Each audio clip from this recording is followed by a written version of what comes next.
할렐루야. 신명기서에 보면 참으로 반복되며 강조하는 말씀이 하나 있습니다. 그게 뭐냐면 너희가 이 규례와 법도를 지켜 행하면이라는 말씀입니다. 하나님께서 모세를 통하여 율법을 주시고 또 하나님의 뜻을 잘 전달하시면서 그 말씀을 잘 지켜 행하라고 말씀하시는 거예요. 근데 잘 지켜 행하면 그 뒤가 항상 복이었습니다. 하나님의 말씀대로, 하나님의 법대로, 하나님의 명령대로, 규례대로 행하면, 그것을 지켜 행하면 복이 임할 것을 약속해 주시는 거죠. 그러니까 하나님의 명령은 명령으로 끝나는 게 아니라 복이 약속되어 있다는 것.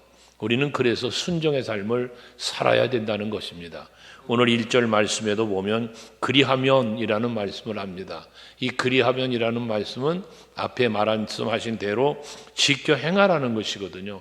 지켜 행하라 하시면서 그리하면이라는 말씀은 뭐예요? 지켜 행하면 그런 말씀이잖아요. 하나님의 명령에 순종하면이라는 의미죠.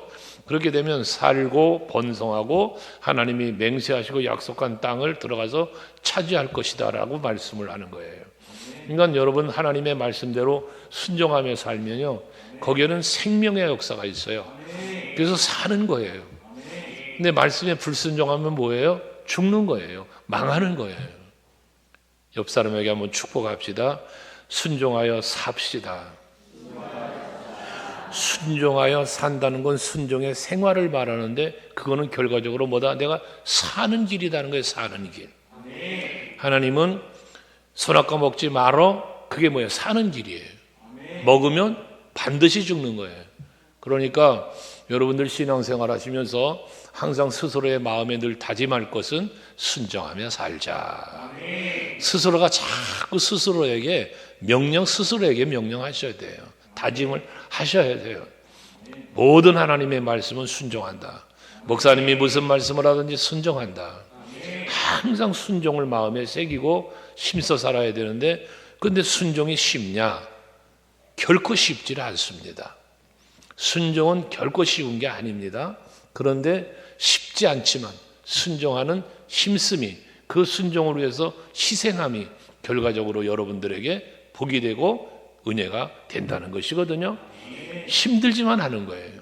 뭐 우리가 순종하면 아브라함을 이야기하게 되는데 고향과 친척 아버지 집을 떠난다는 게 쉬운 일입니까? 그렇지 않습니다. 자기의 혈통적인 장자인 이스마엘을 내쫓는다? 결코 쉬운 일 아닙니다. 아브라함 근심했다잖아요. 쉬운 거 아니거든요. 더군다나 이삭 하나밖에 없는데 이걸 또 번제물로 드려라? 이걸 제물로 하나님 앞에 드리겠다고 그 모리아에 있는 산 하나에 그를 사흘 길까지 가면서 그거 드린다? 결코 쉬운 건 아닙니다. 근데 그렇게 쉽지 않은 것을 할 수 있었던 이유가 무엇인가? 성경이 답을 주는 것은 믿음으로라고 말하고 있습니다. 아브라함은 믿음으로 어디로 가야 할지 갈 바를 알지 못하고 믿음으로 고향 친척 아버지 집을 떠났다고 하고 믿음으로 하나님의 말씀에 순종하였기에 이스마엘도 내쫓았고 이삭도 제물로 드릴 수 있었음을 말씀하고 있습니다. 하기에 여러분들이 순종하는 게 복인 줄 우리가 알아. 순종하며 사는 것이 내가 살 수 있는 비결이고 번성할 수 있는 비결이고 하나님의 언약하신 땅을 내가 차지할 수 있는 비결임을 우리는 안다 그 말이에요. 알면서도 행치 못하는 이러한 우리들의 약함이 있는데 그 약함은 무슨 약함이냐? 지식의 약함이 아니라 믿음의 약함이라는 거예요. 해서 여러분들이 정말 순종하는 삶을 살아 하나님의 약속하신 복을 누리며 살기 위해 우리 뭐 해야 돼요? 믿음을 더 견고하게, 믿음을 더 강하게 그리고 크게 만들어가는 여러분이 되셔야 한다는 겁니다. 그럼 우리의 믿음은 어떻게 성숙시켜 갈 것인가라는 거예요. 여러분의 믿음을 어떻게 성숙시키며 큰 믿음, 강하고 담대한 믿음으로 여러분의 믿음을 그렇게 만들어 갈 것이냐라는 것인데 이거는 방법은 오직 하나밖에 없습니다. 믿음대로 살아보는 거예요. 작은 것부터 믿음대로 순종해 보는 거예요. 그럼 그 결과가 어떻게 되는지를 여러분은 어떻게 돼? 경험을 하는 거예요. 그 경험이 여러분의 신앙의 성숙과 연결되어지는 것입니다. 왜 우리가 성령의 역사하심을 경험하고 이걸 간증하자고 하는가? 우리가 성령의 역사를 따라 성령 충만은 따라가는 거라고 그랬으니까 지배받는 거라고. 성령이 나를 감동하시며 이끄시는 대로 내가 순종하며 따라가 보니 결과들이 어때요? 그게 복이야. 그게 은혜야. 내 마음의 평안이에요. 이것을 늘 여러분의 일상생활 속에서 뭐하냐? 경험하시라 그 말입니다. 그 경험하려니까 뭐가 따라와? 순종이 따라와야 경험을 해요. 그 야고보 사도는 행함이 없는 믿음은 곧 죽은 믿음이라는 거예요. 행함이 없으면 뭐해? 믿음이 자라질 않는 거예요. 하기 때문에 여러분 힘들어도 자꾸 순종하는 것이 여러분의 습관 될 수 있길 원해요. 내 생활의 습관은 순종이 되어야 돼요.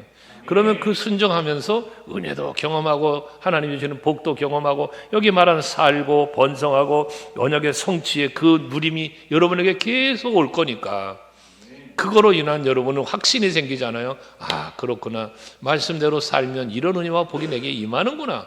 이것이 여러분의 신앙이 되고 간증이 되고 누림이 되는 것 아니겠어요? 그런 은혜가 여러분에게 있길 원합니다. 그러면서 2절 이하에 보면 광야 생활에 관한 말씀을 하시는 거예요. 하나님께서 2절에 보면 40년 동안 광야길을 걷게 하셨다잖아요. 그런데 블레셋 길로 가면 금방 갈 수 있어. 근데 그 길로 안 가고 홍해바닷길로 돌리셨단 말이에요. 홍해바닷길로 돌아서 가더라도 40년이 안 걸리는 길이에요. 그런데 40년을 광야 생활 돌린 건 무엇 때문이었습니까? 이스라엘 백성들 민수기 14장에 보면 34절에 그 13장부터 내용이지만 무슨 내용이 기록되어 있어요. 가나안을 정탐하게 시키잖아. 하나님이 12지파의 각 지파의 대표를 뽑아서 정탐하게 하시는데 정탐하고 돌아와서는 불평을 하지 않습니까? 저기 들어가면 우리 죽게 생겼다는 거야. 저들에 비교하면 메뚜기 같다는 거야, 자기 자신들을. 그리고 저들은 안악자손이다. 그러니 우리는 못 들어간다고 얘기하잖아요. 물론 여호수아 갈렙은 가능하다. 하나님 우리에게 약속한 땅이니까 들어갈 수 있다라고 했지만 그 불평하면서 부르짖는 백성들의 원망의 소리를 하나님 들으시고 민수기 14장 34절에 보면 내가 너희가 말한 대로라고 말하잖아요. 말한 대로 저들에게 광야에서 다 죽이시는 거야. 죽이시려고 40년 돌리는 거예요. 그래서 너희가 정탐한 날 40일을 하루를 1년으로 계산해서 40년을 광야 생활을 시키신다고 말씀하시지 않았습니까? 그래서 여러분 순종은 먼저 마음에서 이루어지고요. 그 다음 여러분의 입술로 순종의 긍정의 믿음의 말을 자꾸 해야 되고요. 그래서 나는 할 수 있다, 하면 된다, 해보자 뿐만 아니라 해야 된다라는 것도 있어야 돼요. 여러분에게. 마음의 생각뿐만 아니라 입술의 말로 해야 돼, 합시다, 할 수 있습니다. 이게 여러분의 말이어야 된다고 말해요. 말. 그러면 하나님이 내게 복을 주실 것이고 내가 범사가 잘 될 겁니다. 여러분의 입술의 말이에요. 말. 그 말대로 되게 한다는 거예요. 하나님은 말대로. 그래서 저들은 불평을 했기 때문에, 원망했기 때문에 그 말대로 가나안을 못 들어가게 하시고 40일을 정탐하고 돌아왔는데 40년을 살게 한 거예요. 말대로 못 들어가게 하시느라고. 여러분, 우리 소감교회 성도들은 입술에 담는 말이 믿음의 말 되길 축복합니다. 그러면 그대로 되는 거예요. 그대로 되는 거예요. 옆 사람 한번 축복하세요. 잘 되실 겁니다. 여러분, 개인이 잘 되고 가정이 잘 되고 사업이 잘 되고 교회가 잘 되고 이게 여러분이 말에 달려 있다니까. 말에. 안 됩니다. 그거 힘듭니다. 그런 그 사람 말 때문에 안 되는 거예요. 요즘 전도 안 돼요. 전도도 해보지 않으면서 그런 말만 하고 앉아있으니까 전도가 안 돼요. 무슨 말씀이십니까? 전도하면 됩니다. 그러면 되는 거예요. 아멘 되십니까? 그러니까 여러분 매사 모든 일에 주의 일을 하는 것도, 교회의 봉사하고 헌신하는 것도 할 수 있다, 하면 된다, 해보자고 자꾸 말할 수 있는 여러분 되시기를 바랍니다. 근데 왜 저들을 40년을 광야길을 걷게 하셨는가를 오늘 2절에 그 이유를 말씀하시면서 2절에 보면 이는 그랬어요. 이는 40년을 광야를 걷게 하셨다는 거예요. 그걸 너희들 기억하라는 거예요. 그래서 왜 그럼 하나님이 40년 광야 생활을 하게 했느냐? 이는이라는 말씀을 하면서 제일 먼저가 뭐예요? 너를 낮추시며 라고 말씀합니다. 하나님을 대적하고 지도자 모세를 대적하니까 하나님께서 대적하는 마음속에 뭐가 있습니까? 자기가 강한 거야. 자기 생각, 자기 교만에 빠진 거예요. 그 하나님이 뭐해? 낮추신다는 거예요. 낮추시기 위해서 40년 광야 생활을 시켰다는 것입니다. 여러분, 하나님이 낮추시는 자가 되면 안 돼요. 하나님이 높여주는 자가 되어야 돼요. 그러려면 내가 낮아져야 돼요. 그럼 나를 하나님이 높여줘요. 근데 내가 높여주려고 하면 하나님이 낮아지게 만들어요. 이건 고난입니다. 이건 힘든 거예요. 우리 서강교회 성도들은 하나님이 낮추시는 자가 아니라 하나님이 높이시는 분들 되셔야 돼요. 그러려면 뭐 하나? 내가 겸손해져야 돼요. 하나님이 낮추시면 겸손하라는 거예요. 겸손을 만드시는 거예요. 겸손하길 원하시는 거예요. 잠언 22장 4절 말씀을 가끔 여러분과 나누지만 하나님께서 복을 주시는데 뭐라 그럽니까? 겸손과 여호와를 경외함의 보상이에요.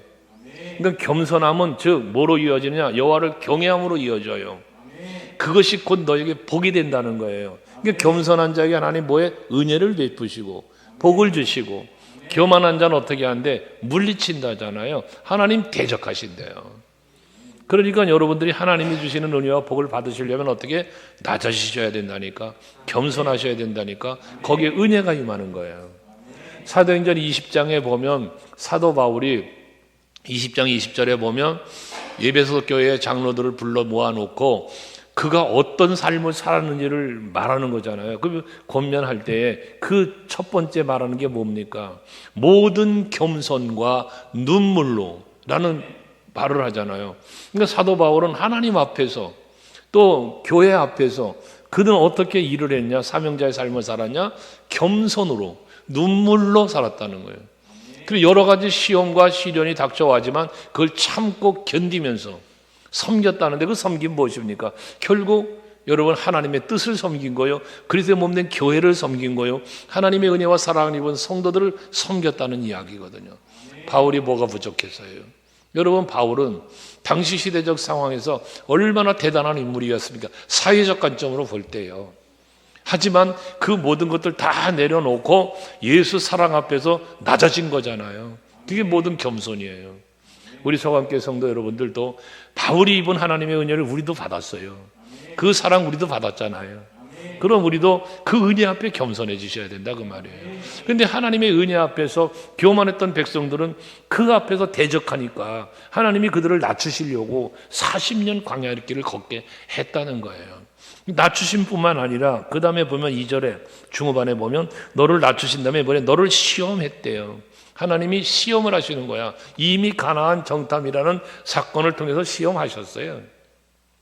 정탐하지 아니하고 뭐 들어가게 할 수 없나? 어차피 결론적으로 보면 하나님께서 그 땅을 차지하게 해 주셔야 들어가는 땅이에요.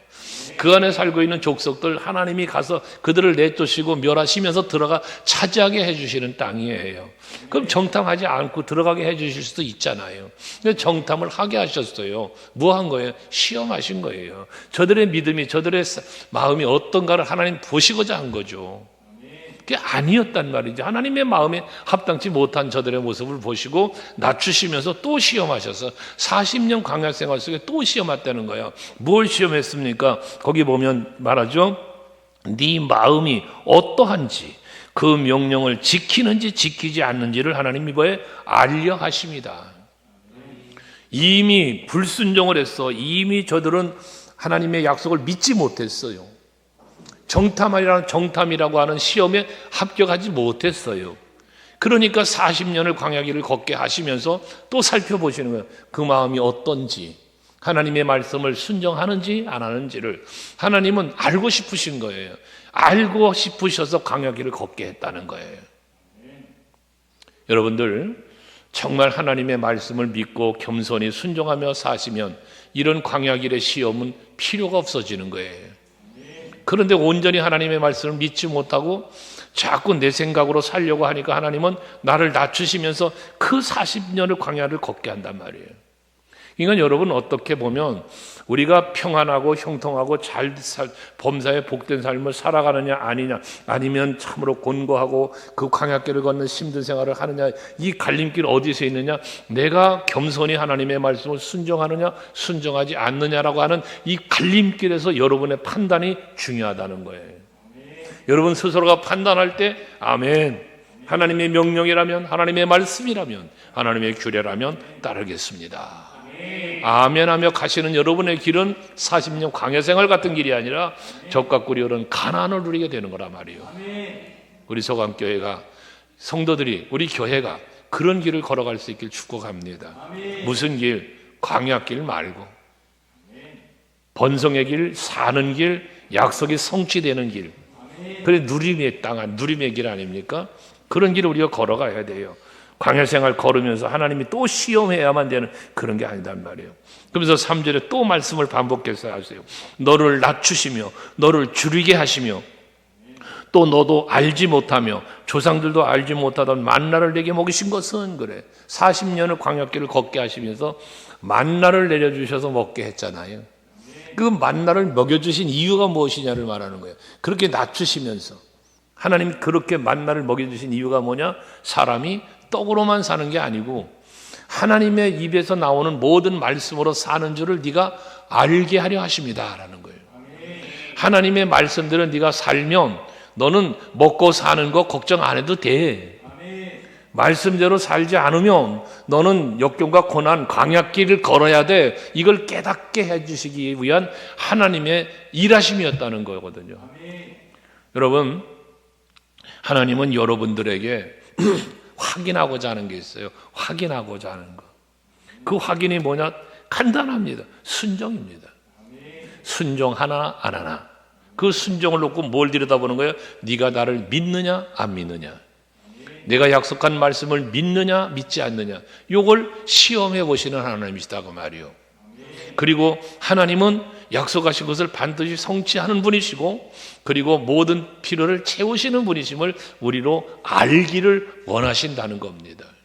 이게 여러분들에게도 동일한 거예요. 만나를 내려주실 때 하나님은 무엇을 백성들에게 보여주셨습니까? 만나를 내려주실 때에 자, 하루 먹을 양식만 거두어라. 근데 백성들이 어떻게 했어요? 더 많이 거두은 사람이 있었어요. 근데 다음날 아침에 보니까 어떻게 돼? 다 곰팡이가 나고 벌레가 생기고 못 먹는 게 돼버렸어요. 먹을 수 있었던 그 맛있는 만나가 꿀 섞은 과자와 같다라고 말했던 그 만나가 먹을 수 없는 것이 되어버렸단 말이에요. 뭐예요? 너희들 하나님의 말씀대로 살아라는 거 아니겠어요? 만나를 통해서도. 그런데 또 뭐입니까? 주일날은, 안식일날은 전날에 많이 거두어라. 그날은 그 다음 날은 거두가지 말아라. 그랬더니 어떤 사람은 그걸 또 안 거뒀어요. 그리고 안식일날 거두러 나가봤습니다. 그랬더니 없어요. 그러니까 이런 것들을 통해서 하나님 뭘 보여주시는 겁니까? 하나님이 시키는 대로 해야 되는구나. 하나님 말씀대로 사는 것이고 그 중요하구나. 이걸 뭐야 거예요? 깨닫게 해주시는 거예요. 알게 해주셨다는 거예요. 하나님의 일. 예수님도 제자들에게 너희는 이렇게 기도하라 하시면서 일용할 양식을 주시옵고, 일용할 양식을 기도하게 시켰잖아요. 그러면서 그 뒤에 이어진 말씀 중에 하늘 나는 새를 봐라, 들에 핀 백합을 봐라. 저들은 길쌈도 수고도 곳간에 쌓아들이지도 않는데 하나님이 먹이시고 입히시거늘 하면서 우리들이 먼저 해야 될 일, 너희는 먼저 그의 나라와 의를 구해라. 무엇을 먹을까 마실까 입을까 염려하지 말아라. 하나님 말씀 아닙니까? 이게 하나님이 우리에게 요구하시는 거다 그 말이에요. 요구. 그래서 40년 광야를 걷게 하신 것도, 만나를 내려주신 것도 전부 다 무엇이냐? 하나님의 약속은 성취된다. 그러니 말씀대로 살아야 한다는 사실을 우리에게 알게 하시려고 40년 광야길을 걷게 했고 만나도 주셨다는 말씀인 것이거든요. 그러므로 우리는 이러한 하나님의 시험과 40년 광야길을 걷게 하시는 그런 연단의 과정을 거치지 아니하고도 늘 순종하며 살아서 언제나 내가 뭘 먹고 내가 살아간 삶의 터전이 적과 꿀이 흐르는 언약의 땅 가나안이 될 수 있기를 바라는 거예요. 예수 안에 누릴 수 있는 평안, 예수 그리스도를 통하여 누릴 수 있는 그 놀라운 이름의 권세, 이 모든 것이 우리 소강교회와 성도들이 누리는 삶이 되어야 한다는 겁니다.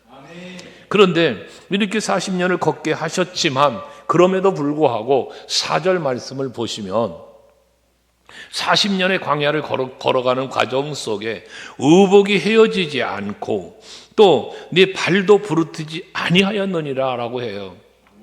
40년 그 광야길을 걸으면 여러분 생각을 해보세요. 의복이 헤어지지 않겠습니까? 낡아져. 햇빛 보면 옷이 상하잖아요. 그런데 그러한 옷이 의복이 헤어지지 않도록 하나님 지켜주었다는 거예요. 그 광야생활 길을 걸어가면서 무엇을 만들어 입을 기회가 있습니까? 뭐예요? 그냥 그 복장으로 가도록 하는 거 아니에요? 가야 되잖아, 그 길은. 그런데도 하나님이 의복이 헤어지지 않게 했대. 더군다나 광야길을 걸어가는데 발도 부르트질 않았다네요. 지금처럼 무슨 신발이 무슨 과학적으로 만들어진 신발, 편안한 신발 뭐 이런 게 있던 시절이 아니잖아요. 그런데 그 광야길을 걷는 동안에 발도 부르트지 아니하도록 하나님이 뭐 한 거예요? 저들을 지켜주신 거죠. 보호하신 거죠. 일상의 생활의 모든 삶에 필요한 것들을 채워주신 하나님의 은혜를 말씀하는 거예요. 그러니까 하나님은 광야길을 걷게 하시면서도 뭐예요? 저들의 필요, 저들을 도우시며 항상 저들을 인도해 주셨다는 것 아니겠습니까? 시편 121편의 말씀처럼 졸지도 아니하시고 주무시지도 아니하시면서 저들을 보호하셨고 지켜주셨고 인도해 주셨다는 거예요. 언제나 그 광야생활 40년 동안에 함께 계셨다는 거예요. 낮에는 구름 기둥이, 밤에는 불 기둥이 인도했다는 것처럼. 법궤가 그 구름이 출발하면 불 기둥이 가면 법궤를 맨 제사장들이 앞장서 가면서 항상 하나님이 그곳에 임재해 계심을 백성들에게 뭐 하는 거예요? 보여주시는 거예요. 구름 기둥을 통하여 보여주시고 불 기둥을 통하여 보여주시는 거예요. 그리고 그 불 기둥을 따라 구름 기둥을 따라 행진하는 거예요. 늘 하나님의 임재를 저들에게 보여주셨다는 것이거든요. 그러면서 지켜주셨음을 말씀하는 거예요. 그러니까 우리가 하나님과 동행하는 삶을 산다. 거기에는 하나님의 은혜가 있고 복주심이 있다. 그러니 여러분 마음속에 예수를 모시고 여러분 삶의 현장에 언제나 예수와 동행하는 그러한 신앙생활을 하시자는 거예요. 우리 세상적으로 육체적으로 느끼는 많은 감각들이 있습니다. 육체적인 감각, 귀로 듣고 눈으로 보고 뭐 코로 냄새 맡고 입으로 맛보고 손으로 만져보고 다 여러 가지 감각들이 우리에게 있지 않습니까? 이런 육체적인 감각만 가지고 살지 말고 하나님을 느끼고 발견하고 할 수 있는 그 영적인 감각도 깨어가자는 말이에요. 그래서 그 영적인 감각이 내 육체적인 것을 지배할 수 있도록, 육체가 나를 지배하는 게 아니라 내 영이 내 육체를 지배할 수 있도록 그렇게 살아가도록 힘쓰는 여러분들이 되시자는 거예요. 그러니 내 영이 살기 위해서 두 가지를 분명히 해야 되잖아요. 하나님과 교통함이 있어져야 되니 기도해야 되고, 하나님의 양식의 영의 양식인 말씀을 먹어야 되고, 그래야만 하나님의 뜻을 분별하고 그 뜻에 합당해 살 수 있으니까요. 그래서 말씀과 기도는 항상 있어야 되는 거예요. 그것이 그렇게 말씀으로 기도로 깨어있는 사람은 마다할 것 없이 하나님께 감사하며 찬송하며 영광 돌리는 삶을 사는 거고요. 우리의 신앙생활은 말씀과 기도와 찬송이 반드시 어우러진 신앙생활을 해야 된다는 것이죠. 여러분이 그런 삶을 살 수 있기를 바랍니다. 그런데 한편 이렇게 의복도 헤어지지 않고 발도 부러뜨리지 않도록 만나를 내려주시면서 지켜주셨던 하나님께서 때로는 징계도 하셨잖아요. 40년을 광야를 걷는 동안에 징계도 하셨어요. 고라자손 같은 경우는 땅을 갈라 삼켜 버리셨고, 또 병이 들어서 죽게도 만들고 여러 가지 어려운 일도 겪게 하셨어요. 그 하나님의 진노거든요. 징계거든요. 그것은 5절에 보면 말씀하시죠. 너는 사람이 그 아들을 징계함과 같이 네 하나님 여호와께서 너를 징계하시는 줄을 마음에 생각하고 라고 말하잖아. 이걸 깨달으라는 거예요. 여기 생각하고라는 말은 깨달으라는 거예요. 하나님은 은혜를 베푸시고 복도 주시는 하나님이시지만 잘못에 대해서는 책망하시고 징계도 하시는 하나님을 알라는 것입니다. 그래서 여러분에게 간혹 그런 말씀 드렸죠. 우리가 하나님의 사랑만 집중하여 보지 말고 공의로우심도 우리는 헤아려 알아야 된다. 하나님의 사랑에만 매달리면 공의로우신 하나님을 놓칠 수가 있습니다. 하나님의 자비와 긍휼을 구하는 기도, 저도 날마다 새벽마다 하는 기도입니다마는 그 자비와 긍휼이 있어야 내가 살겠기에 아버지여 이 종을 긍휼히 여겨주세요. 자비로운 그러한 손길로 저를 붙잡아 주세요. 이 새벽마다 하는 기도거든요. 여러분도 그 기도를 하셔야죠. 그 자비와 공의 사랑 속에 우리 살아야 돼요. 하지만 그러나 한편 헤아려야 할 것은 하나님의 공의예요. 내가 하나님 앞에 범죄하고 하나님의 말씀과 뜻에 합당하게 살지 아니하면 하나님은 진노하신다. 이 부분도 우리는 알아야 된다는 거예요. 이걸 놓쳐버리면 우리는 하나님의 공의로우심 앞에 그 하나님의 진노나 경책하심을 두려워하는 마음이 사라지는 거예요.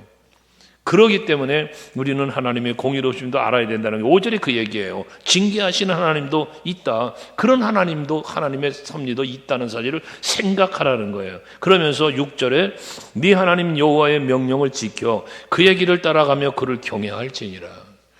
그러니까 하나님은 잘못한 것에 대해서는 분명하게 징계하신 하나님을 너희가 알고 생각하고 그 명령을 지키라는 거예요. 그 길을 따라가라는 거예요. 여호와를 경외하라는 겁니다. 왜? 그게 복된 삶이니까. 여러분, 우리가 하나님의 기쁨에 대해 하나님 영광에 대한 이야기들을 많이 하잖아요. 기도하실 때마다들 많이 하는 기도잖아요. 하나님의 기쁨이 되게 하시고 하나님께 영광 돌리는 삶을 살기를 원합니다. 우리 기도의 제목들이지 않습니까? 그런데 우리가 하나님을 기쁘시게 해드리고 하나님께 영광을 돌린다고 할 때 그 영광을 돌리는 삶이 무엇이겠습니까? 말할 것 없어요. 믿음으로 순종하는 거예요. 히브리서 11장 말하잖아요. 믿음이 없이는 하나님을 기쁘시게 할 수 없다 그러잖아요. 사무엘 선지자를 통해서 여러분 하나님 뭐라 말씀하십니까? 순종이 제사보다 낫대요. 수양의 기름보다 순종하는 것이 더 옳다는 거예요.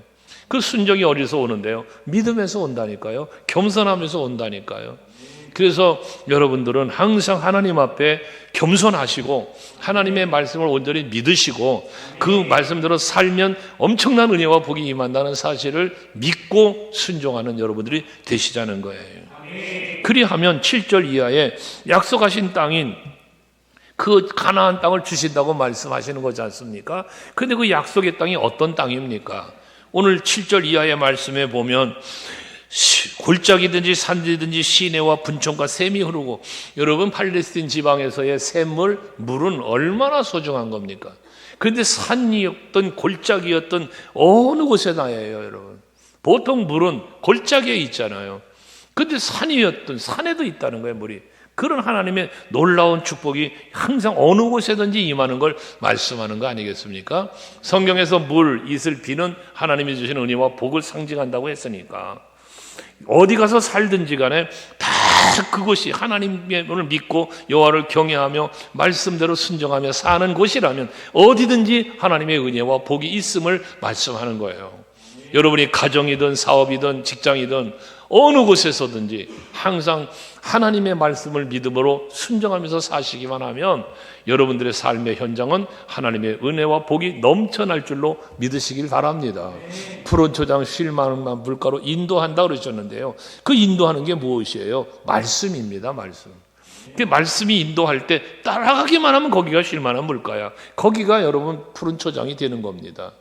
우리 성도들 여러분들이 다 그 길을 걸어가셔서 부족함이 없는 곳에 살 수 있는 여러분 되셔야 돼요. 그 뒤에 보면 뭐 밀과 보리가 소산지요 포도와 무화과 석류와 감람나무의 꿀의 소산지라 모든 것이 풍요로움을 말하는 거잖아요.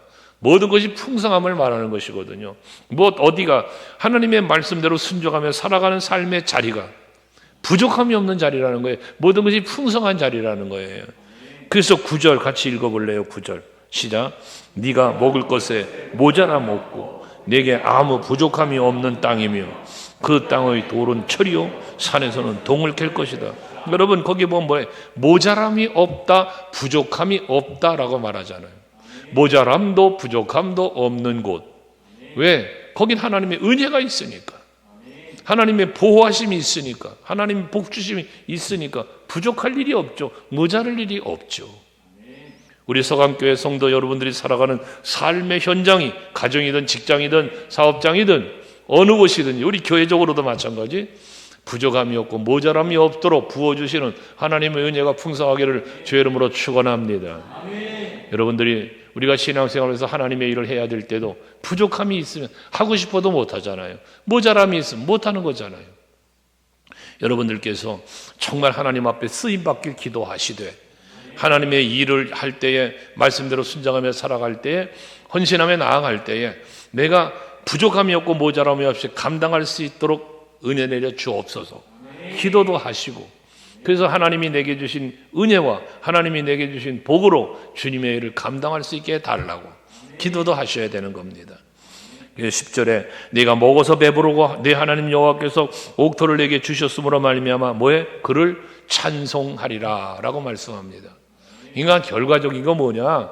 하나님이 우리에게 명령하시는 것은 순종하라고, 명령대로 순종하라고 주시는 명령이지만 그 결과물, 그 순종함으로 인하여 우리에게 뭐에? 복을 주시고 살게 하시고 번성하게 하시고 약속을 성취시켜 땅을 주시고 그로 인하여 뭐하는 거예요? 하나님께 찬송과 영광 돌리게 하시기를 원하시는 하나님이시다는 거예요. 그래서 천지 만물을 창조하실 때 인간 지으신 목적을 하나님을 찬송케 하려 함이라 했고, 에베소서 1장에 보면 우리의 구원도 거듭남이죠. 우리의 구원도 하나님께 감사와 찬송과 영광을 돌리게 하려 하심이라고 말씀하는 거예요. 목적은, 하나님이 목적은 두 가지로 볼 수 있어요. 첫째는 우리에게 말씀을 주시고 명령하실 때는 순종하기를 원하시는 것. 그 순종은 뭐예요? 무엇? 순종하기를 원하시면서 명령하셨고, 순종할 때 두 가지를 요구하는 거지. 하나는 복 주시기 위해요. 하나는 찬송과 영광 받으시기 위하여라는 거예요. 이 한 주간 여러분이 살아가시면서 하나님의 말씀에 순종하며 사셔서, 순종하기 위해서는 믿음과 겸손이라고 했고요, 순종하시면서 하나님이 약속하신 복, 살고 번성하고 약속의 땅을 차지하라는 이 복을 받으셔서 부족함도 없고 모자람도 없고 그런 은혜를 누리시면서 마음껏 하나님 앞에 감사와 찬송 영광 돌리는 여러분 되시기를 제 이름으로 축복합니다. 할렐루야. 기도하십시다.